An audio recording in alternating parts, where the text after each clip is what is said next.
स्वामी विवेकानंद नावाचा विचार सूर्य जगाच्या क्षितिजावर ज्या शिकागो धर्मपरिषदेमुळे उदयाला आला त्या धर्मपरिषदेचा तो पहिला दिवस 11 सप्टेंबर 1893 अवघ्या 4.5 मिनिटांचे आणि सुमारे 450 शब्दांचे स्वामीजींचे भाषण इतके प्रभावी ठरले की दुसऱ्या दिवशी तेथील वृत्तपत्रांनी स्वामीजींचे कौतुक करणारे रकाने भरले. आपल्या पहिल्या भाषणात स्वामीजींनी संयोजकांचे व उपस्थित धर्मप्रतिनिधींचे आभार मानून हिंदू धर्मातील उदात्त तत्वांची ओळख उपस्थितांना करून दिली. हिंदू धर्माची ओळख करून देताना ते म्हणाले होते, जो धर्म समस्त जगाला सहिष्णुता आणि सर्वच मतांना मानणे या दोहोंचीही शिकवण निरंतर देत आला आहे, त्या धर्मात जन्मास आल्याबद्दल मला गौरव वाटतो.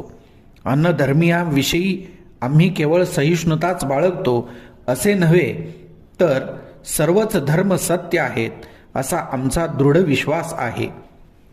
विवेकानंदांचा हा विचार आजच्या वर्तमानकालीन परिस्थितीत समजून घेऊन त्यापासून बोध घेण्याची गरज निर्माण झाली आहे. याच भाषणाच्या शेवटच्या परिच्छेदात ते म्हणतात, पंथाभिमान, स्वमतांधता आणि तज्जन्य अनर्थकारी धर्मवेड यांनी आपल्या वसुंधरेवर दीर्घकाल अंमल गाजविला आहे. त्यांनी जगामध्ये अनन्वित अत्याचार माजविले असून कितीदा तरी ही पृथ्वी नररक्ताने न्हावून काढली आहे. संस्कृतीचा विध्वंस करून त्यांनी कधीकधी राष्ट्रेच्या राष्ट्रे हताश करून सोडली आहेत. हे भयंकर राक्षस नसते तर मानव समाज आज आहे त्यापेक्षा कितीतरी उन्नत होऊन गेला असता. 19व्या शतकात मांडलेले स्वामीजींचे विचार आज 21व्या शतकातही तंतोतंत लागू पडतात. इसिस सारख्या दहशतवादी संघटनांनी सुरू केलेला रक्तपात अखिल मानवजातीलाच शाप ठरत आहे. त्याचप्रमाणे थोड्याफार फरकाने प्रत्येक धर्मात एक गट कार्यरत आहे, जो अनर्थकारी धर्मवेडाने समाजाला त्रास देऊ पाहत आहे.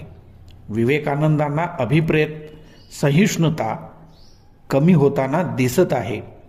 धर्माधर्मातील कलहांचे मूळ या विषयावरील 15 सप्टेंबर रोजी दिलेल्या व्याख्यानात याचे नेमके विवेचन केले आहे.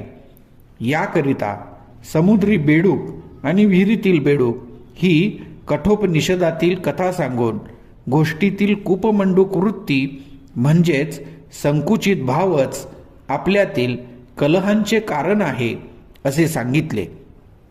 पुढे स्वामीजींनी या संकुचित भावाचा त्याग करून इतर धर्मातही जे जे चांगले आहे ते ग्रहण करण्याचे उपस्थितांना आवाहन केले होते. स्वामी विवेकानंदांनी शिकागोच्या सर्वधर्म परिषदेत दिलेली सर्वच व्याख्याने मानवजातीला मार्गदर्शक होती. प्रत्येक धर्मियाने स्वधर्मात राहून इतर धर्मियांचा आदर राखत सारभाग ग्रहण करत स्वतःचा व मानवजातीचा विकास करावा असा संदेश त्यांनी दिला. 27 सप्टेंबरच्या आपल्या समारोपाच्या भाषणात त्यांनी मांडलेल्या विचारांची गरज कधी नव्हे एवढी आज समस्त जगाला झाली आहे.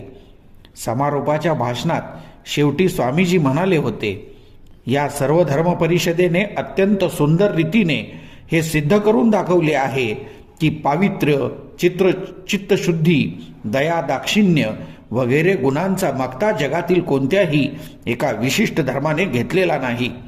प्रत्येक धर्मात आणि उदात्त चारित्र्याच्या नरनारींचा जन्म झाला आहे. हा एवढा भरभक्कम पुरावा दृष्टीसमोर असूनही आपलाच तेवढा धर्म जिवंत राहून इतर धर्म नष्ट होतील असे मनोराज्य कुणी रचत असेल तर त्या अभाग्याची आपण कीवच केली पाहिजे.